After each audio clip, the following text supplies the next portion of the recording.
Hello friends, welcome back to our YouTube channel. तो आज हम बात करेंगे कि इलियट वेव वर्क कैसे करता है। ठीक है, जैसे कि आप लोगों ने कमेंट में और पर्सनल मैसेज डाल के भी मुझे बोला था कि कुछ फिबोनाची के लेवल्स के बारे में भी बात करें। तो आज वही वीडियो लेके आया हूँ। पूरा वीडियो ध्यान से देखिएगा, तभी समझ में आएगा, वरना कुछ भी समझ में आने वाला नहीं है। ठीक है। उससे पहले मैं एक बात कहना चाहूँगा कि जितने भी व्यूज़ मैं शेयर करता हूँ उस पे आप लोग लाइक नहीं करते हो। पता नहीं क्यों नहीं करते हो। या तो आप ट्रेड नहीं ले रहे हो, राइट।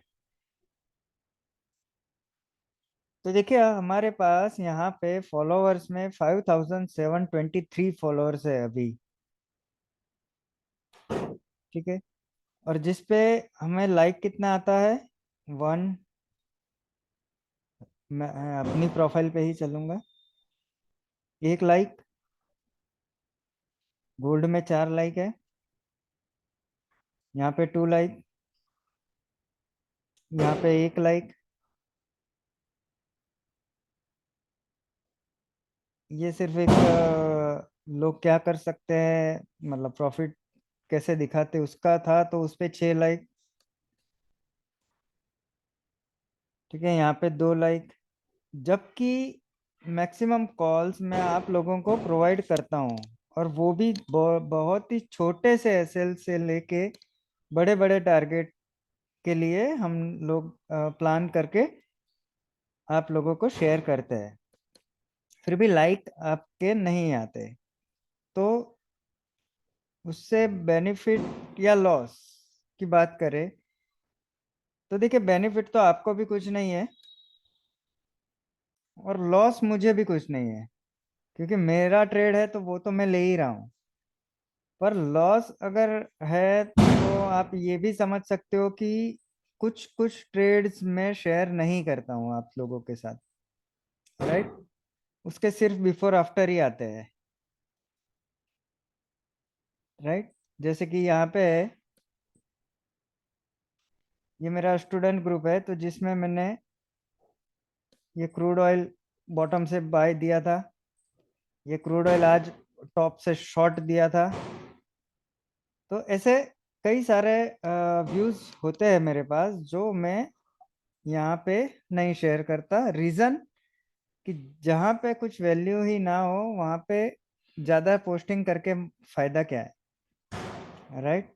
तो एक आध दो चार्ट डाल के भी मेरा यहाँ पे पोस्टिंग का काम तो चल ही रहा है। सोचना इस बात पे कि लॉस किसका है, राइट। अब हमारे मेन जो कंटेंट है आज का, उस पे चलते हैं। देखिए, जो लोग इलर्ट वेव पढ़े हुए हैं और जो इंटरेस्टेड है, उन दोनों के लिए इस वीडियो में कुछ ना कुछ मिलेगा। क्या मिलेगा वो आप लोगों को लास्ट में पता चल जाएगा। स्किप किए बिना ये पूरा वीडियो देखना। थोड़ा लंबा हो सकता है, बट आपके काम में आएगा। ठीक है। तो मैंने पहले वीडियो में बताया था कि मार्केट इस डायरेक्शन में इस तरह से चलती है। पहले 5 वेव, उसके बाद 3 वेव। ठीक है। इसका मतलब क्या हुआ कि पहले जिस डायरेक्शन में इम्पल्स है उसके ही ऑपोजिट डायरेक्शन में करेक्शन आएगा 3 वेव में। तो वो कितना कितना परसेंटेज में हो सकता है उसके बारे में आज बात करेंगे, जो कि फिबो का रेशियो होता है उसके बारे में। ठीक है। तो हर बार आपने ये लाइन देखा होगा मेरा चार्ट पे कि एक रेड लाइन होता है। वो रेड लाइन क्या है? एसएल है अपना। तो जहां से भी अगर कॉल मैंने दिया है तो उसके नीचे एक रेड लाइन होगा। आज बाहर फटाके की बहुत ज्यादा आवाज है, इसलिए शायद डिस्टरबेंस आएगा वीडियो में। बट सीखने के लिए थोड़ा तकलीफें तो उठानी ही पड़ेगी, राइट। तो फिबो की बात करते हैं। ये हमारा यहाँ से लेके ये जो एरिया है वो हमारा फर्स्ट वेव हो गया। ठीक है।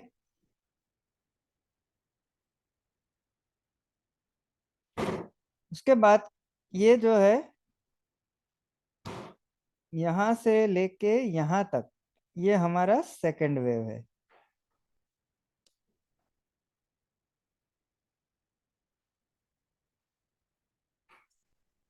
फिर ये बड़ा जो ड्रॉ किया हुआ है वो थर्ड वेव है।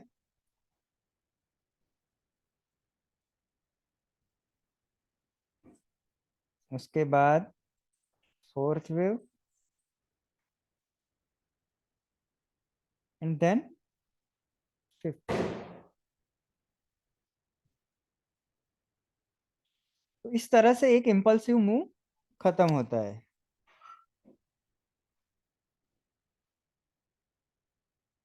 ठीक है। तो यहाँ पे हम फिबोनाची लगा के दिखाते हैं कैसे लगाते हैं। फिबो रिट्रेसमेंट टूल का यूज किया जाता है जब हम करेक्टिव को आइडेंटिफाई करना होता है। तो यहाँ पे जीरो पे लगा के फर्स्ट वेव के हाई पे लगाएंगे तो आपके पास ये जोन आने आएगा। ठीक है।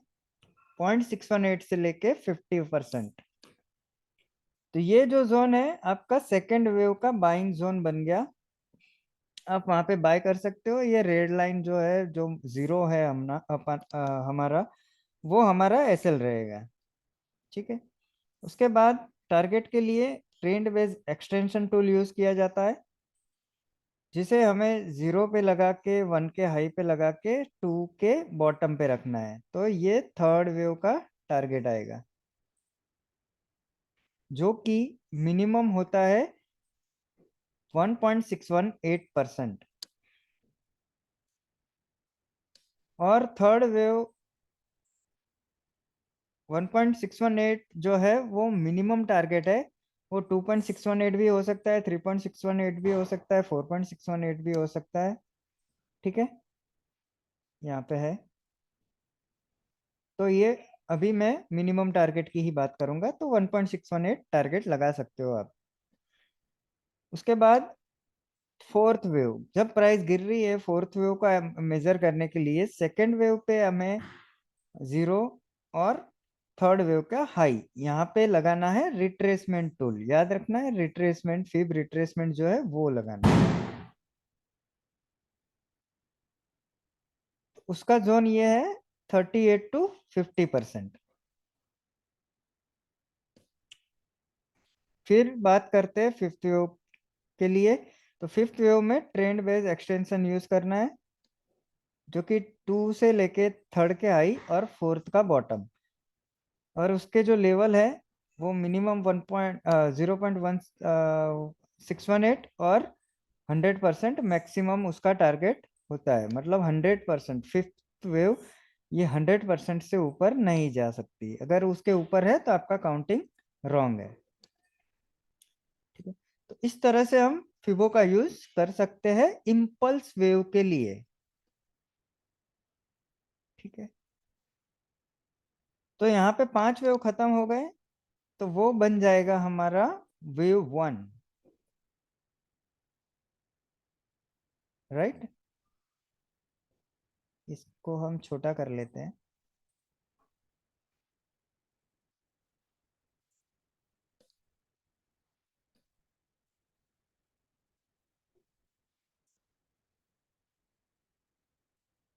ओके। तो ये वेव वन हो गया। तो ये 5 वेव के बाद क्या होगा फिर से एक करेक्शन आएगा जो ये इम्पल्स है पूरा उसका करेक्शन आएगा। तो वो भी होगा एबीसी में। यहाँ पे मैंने एबीसी मार्क किया है। और जो सी खत्म होगा वो हमारा बन जाएगा वेव टू। राइट। तो वेव टू खत्म होने के बाद क्या होगा फिर से एक बड़ा मूवमेंट अपसाइड की तरफ आएगा जो कि होगा वेव थ्री। राइट। तो इसी तरह से मार्केट चलती है। ठीक है। तो इसी तरह से हमें तैयारी करना होता है मार्केट में ट्रेड लेने के लिए। अगर एक बार आपको ये समझ में आ गया व्यू थियरी, तो आप जैसे कि मेरे चार्ट देखे होंगे, कोई इंडिकेटर या कुछ भी नहीं होता उसमें। तो उसी तरह से आप भी ट्रेड करना सीख जाओगे, मतलब विदाउट इंडिकेटर, सिर्फ काउंटिंग करके आपको पता होगा कि स्टॉक कौन सी डायरेक्शन में जाने वाला है। एक एग्जांपल ले लेते हैं यहाँ पे, जैसे कि ये जो मूवमेंट है, ठीक है। तो मैंने यहाँ पे क्या शेयर किया था आप लोगों को कि ये लाइन के ऊपर निकले तो बाय, ये स्टॉप लॉस, ठीक है। बस इतना ही शेयर किया हुआ था, राइट। तो इसका बेस क्या था? ऐसे कोई भी कर सकता है? ऑब्वियसली नहीं, जिसको ईडब्ल्यू पता है वही कर सकता है। तो यहाँ पे देखिए, 1 2 3 4 5, ठीक है। और उसके बाद ए, बी और सी,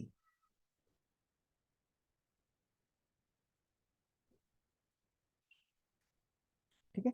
ये एक इम्पल्स, उसके बाद करेक्शन, और ये नया इम्पल्स स्टार्ट।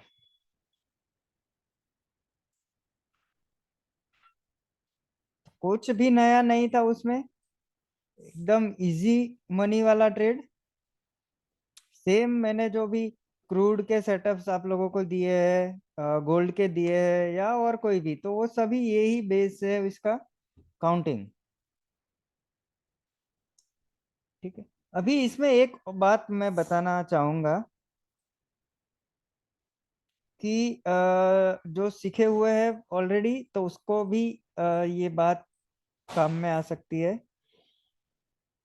कि जब भी आपको लगे कि ये फर्स्ट वेव है, तो आप ये लेवल पे कहीं पे भी बाय कर लेते हो, मान लो, ठीक है। 0.618 से 50%, आपको लगा यहाँ से बाउंस हो गया है, यहाँ पे बाय कर लो, यहाँ से बाउंस हो गया, यहाँ पे बाय कर लो, ठीक है। यही मैक्सिमम लोग करते हैं, और नतीजा फेलियर, मतलब वो एसएल ट्रिगर हो सकता है। रीजन कि उन्होंने कुछ भी कंफर्मेशन नहीं लिया। अगर कोई कैंडल आपको कंफर्मेशन दे देती, तो कैंडल मास्टर तो आज करोड़पति होते, राइट। और मैक्सिमम लोगों को स्टार्टिंग फेज में कैंडल ही सिखाई जाती है ना। कैंडल इंपॉर्टेंट है, बट कौन से लेवल पे कहाँ पे इंपॉर्टेंट है वो भी जानना जरूरी होता है। अब इस केस में अगर आपने आइडेंटिफाई ये वन किया है और वो वन नहीं हुआ, तो यहाँ पे एक अच्छा कैंडल होने के बावजूद भी प्राइस मुंह ऊपर की तरफ करके तोड़ देगी, ठीक है। सेम चीज यहाँ फोर्थ वेव में भी होगा, फिफ्थ वेव में भी होगा, और यहाँ पे भी होगा। ये जो मैंने आप लोगों को दिखाया है वो एकदम बेसिक है, जो कोई भी, मतलब ईडब्ल्यू में 10 दिन भी हुए हैं तो उसको भी पता होता है कि ये चीज ऐसे इस तरह से चलती है।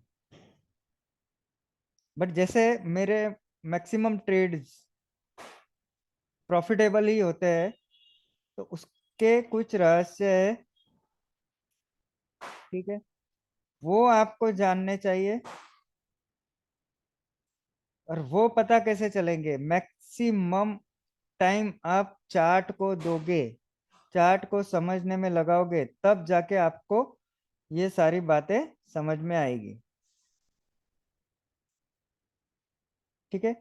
तो वीडियो अच्छा लगा हो तो शेयर कीजिए, लाइक कीजिए, सब्सक्राइब कीजिए। नेक्स्ट एपिसोड में और भी कुछ जानकारी होगी जो आपको जाननी चाहिए वैसी है तो मैं आप लोगों के साथ शेयर करूंगा।